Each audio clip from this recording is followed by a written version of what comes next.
દશાંશનો ઉપયોગ કરી નીચેના પ્રશ્નોના જવાબ આપવાના છે। અહીંયા 253 સેમીને મીટરમાં ફેરવવાના છે, બરાબર। તો 253 સેમીને આપણે મીટરમાં ફેરવીએ, બરાબર। તો આપણે શું કરવું પડે, તો કે નાનામાંથી મોટા એકમમાં જાય ત્યારે પોઈન્ટમાં જવાબ આવે, નાના એકમમાંથી મોટા એકમમાં જાય ત્યારે પોઈન્ટમાં જવાબ આવે, અને પોઈન્ટ પછી કેટલા આંકડા આવવા જોઈએ તો એ આપણને કન્વર્ઝન ખબર હોવી જોઈએ। દાખલા તરીકે 1 મીટર બરાબર કેટલા થાય, તો કે 100 સેમી થાય। કેટલા થાય? 100 સેમી થાય। તો 1 મીટર બરાબર 100 સેમી થાય તો પોઈન્ટ પછી કેટલા આંકડા બેસવા જોઈએ? 2 આંકડા બેસવા જોઈએ, કારણ કે જેટલા ઝીરો એટલા પોઈન્ટ પછી આંકડા બેસવા જોઈએ। તો અહીંયા આપણે પોઈન્ટ પછી કેટલા આંકડા બેસવા જોઈએ? 2। તો અહીંયા આપણે લખી નાખીએ 253 આપણે કેમ લખાય, તો કે 2.53, અને એકમ આવશે હંમેશા મોટાનો એકમ આવશે। તો સેન્ટીમીટર અને મીટરમાંથી મોટો એકમ કયો છે, તો કે મીટર, બરાબર। તેવી રીતે અહીંયા તમે જોશો તો 3750 ગ્રામને કિલોગ્રામમાં ફેરવવાના છે। તો આપણને એ ખબર હોવી જોઈએ કે 1 કિલોગ્રામ બરાબર કેટલા ગ્રામ થાય, તો કે 1000 ગ્રામ થાય।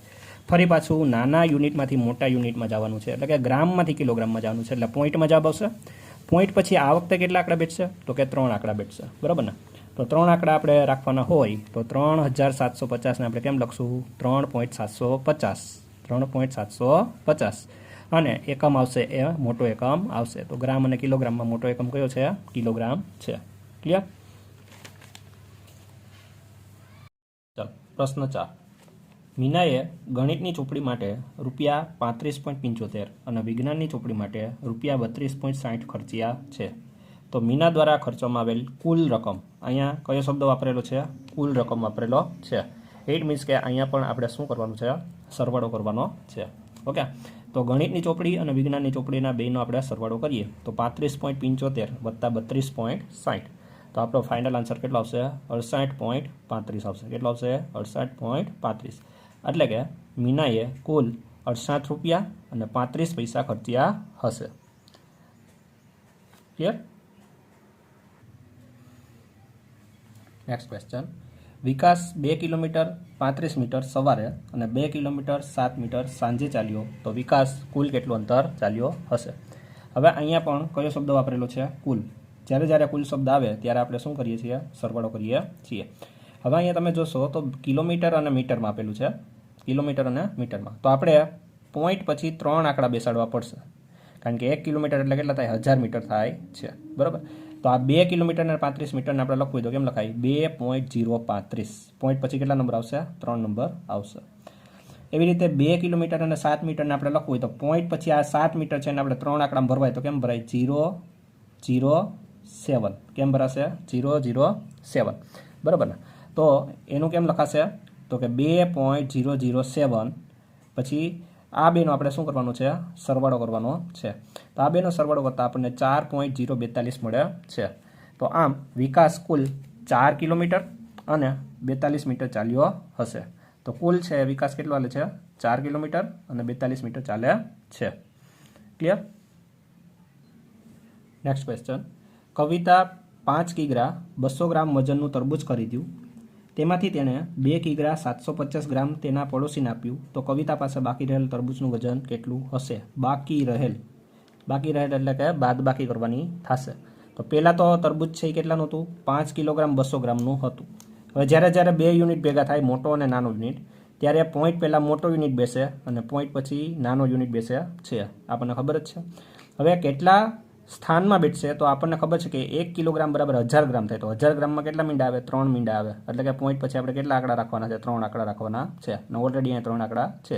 એટલે કે આ 5 કિગ્રા 200 ગ્રામને આપણે લખવું હોય તો કેમ લખાય? 5.200 લખાય। કેમ લખાય? 5.200। એવી રીતે 2 કિગ્રા 750 ગ્રામ છે તો એને કેમ લખાય? 2.750, પોઈન્ટ પહેલાં મોટો યુનિટ, પોઈન્ટ પછી નાનો યુનિટ, બરાબર। હવે આપણે શું કર્યું છે? બેની બાદબાકી કરવાની છે।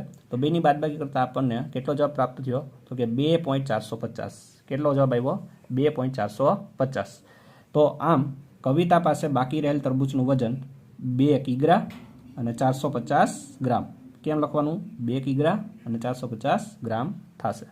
ક્લિયર? ચાલો, નેક્સ્ટ ક્વેશ્ચન।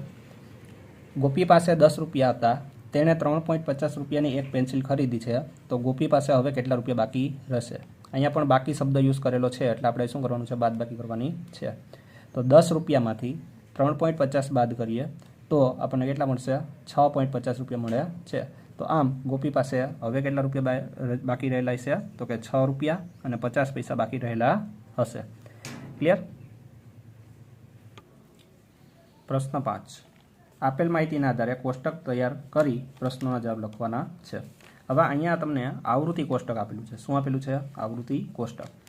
વિજ્ઞાનની એક કસોટીમાં 40 વિદ્યાર્થીઓએ મેળવેલ ગુણ નીચે પ્રમાણે છે.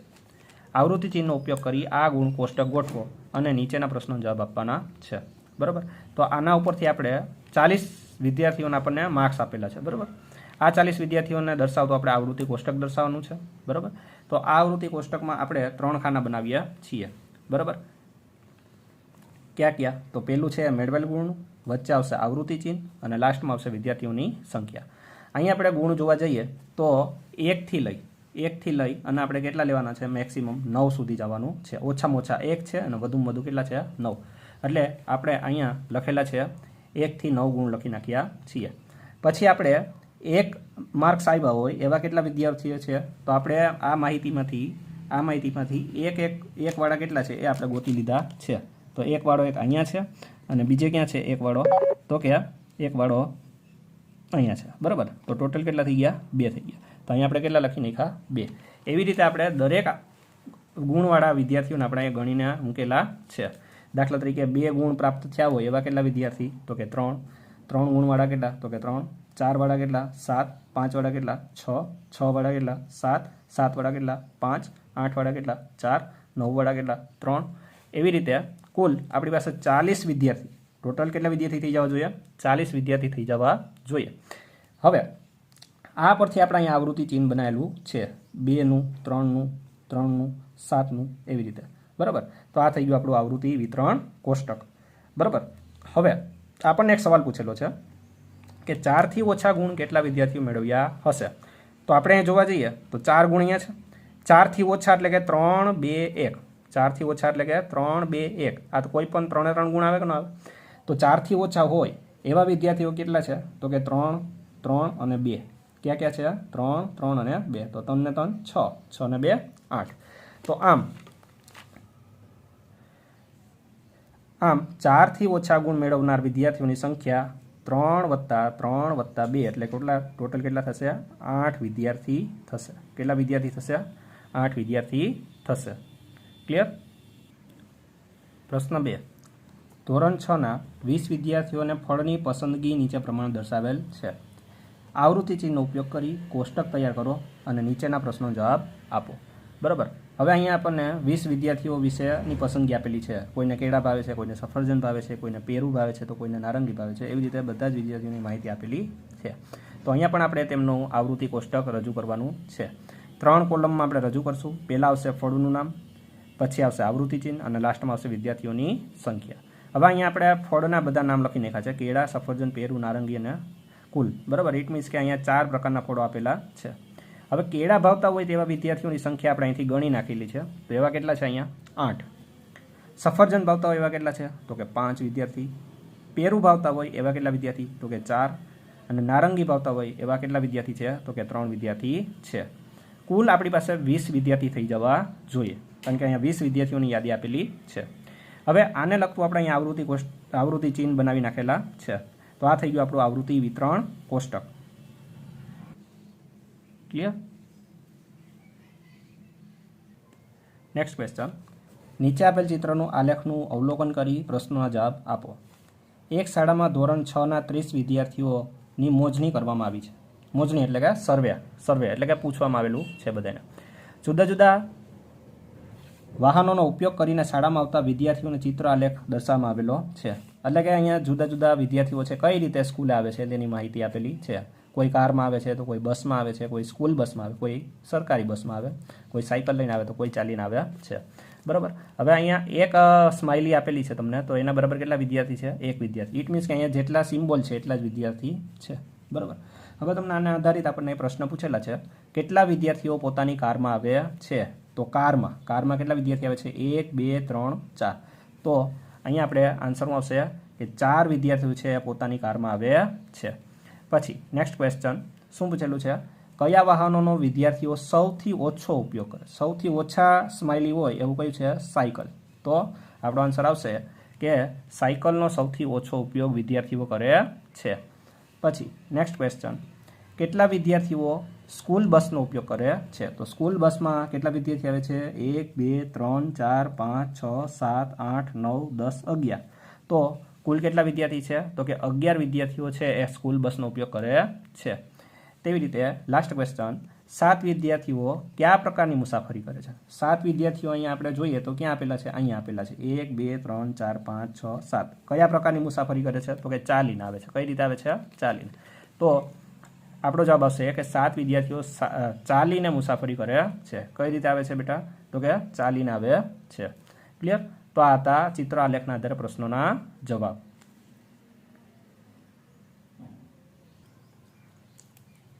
નેક્સ્ટ ક્વેશ્ચન, એક ગામમાં ફળોના 6 વેપારીઓએ નીચે પ્રમાણે ફળોની પેટી એક ખાસ ઋતુમાં વેચી છે. ઓકે, હવે અહીંયા ફળના વેપારીનું નામ આપેલું છે રહીમ, લખનપાલ, અનવર, માર્ટિન, રણજીતસિંહ અને સોસેફ. બરાબર. અને અહીંયા કેટલા ફળો વેચેલા છે એની પેટીની સંખ્યા આપેલી છે. એક પેટી બરાબર 100 ફળની પેટી. ઇટ મીન્સ કે એક પેટીમાં કેટલા ફળ છે? 100 ફળ આપેલા છે. બરાબર. હવે અહીંયા આપણે ક્વેશ્ચનનો આન્સર જોઈએ તો અનવર દ્વારા ફળોની કેટલી પેટી વેચવામાં આવી છે? કેટલી પેટી વેચવામાં આવી છે? અનવર. તો અનવર છે એ ક્યાં છે? અહીંયા છે. તો 1 2 3 4 5 6 અને 7. કેટલી પેટી વેચવામાં આવેલી છે? 7. તો અનવર દ્વારા કુલ 7 પેટી ફળોની વેચવામાં આવેલી છે. બરાબર ને? નેક્સ્ટ, 450 ફળની પેટીઓ કયા ફળના વેપારીએ વેચેલી છે? 450 ફળની પેટી નહીં આવે અહીંયા, 450 ફળો જ આવશે, કારણ કે 450 પેટી તો અહીં ક્યાં આપેલી છે નહીં. તો 450 ફળ કયા વેપારીએ વેચ્યા છે? તો 450 ફળ એટલે કે 4 આખી હશે અને એક અડધી હશે. તો 4 આખી પેટી છે, 1 2 3 4 અને એક અડધી પેટી છે. એવું કોણ છે? તો કે જોસેફ છે. કોણ છે? જોસેફ. તો 450 ફળ કોણે વેચેલા છે? તો કે જોસેફ નામના વેપારીએ વેચેલા છે. નેક્સ્ટ ક્વેશ્ચન, કયા વેપારીઓ સૌથી વધુ સંખ્યામાં ફળ વેચેલા છે? તો સૌથી વધુ પેટી દેખાતી હોય એવું ડાયરેક્ટ કોણ દેખાશે તમને? અહીંયા માર્ટિન દેખાશે. તો માર્ટિન નામના વેપારીએ સૌથી વધુ ફળ વેચ્યા છે. નેક્સ્ટ ક્વેશ્ચન, કયા વેપારી દ્વારા સૌથી ઓછા ફળની પેટીનું વેચાણ છે? તો સૌથી ઓછા હોય એવું કોણ છે? તો કે રહીમ છે. કોણ છે? રહીમ. તો રહીમે સૌથી ઓછા ફળ વેચવામાં આવેલા છે. ક્લિયર? તો આ તો તમારો બીજો ચિત્ર આલેખના આધારે પ્રશ્નોના જવાબ.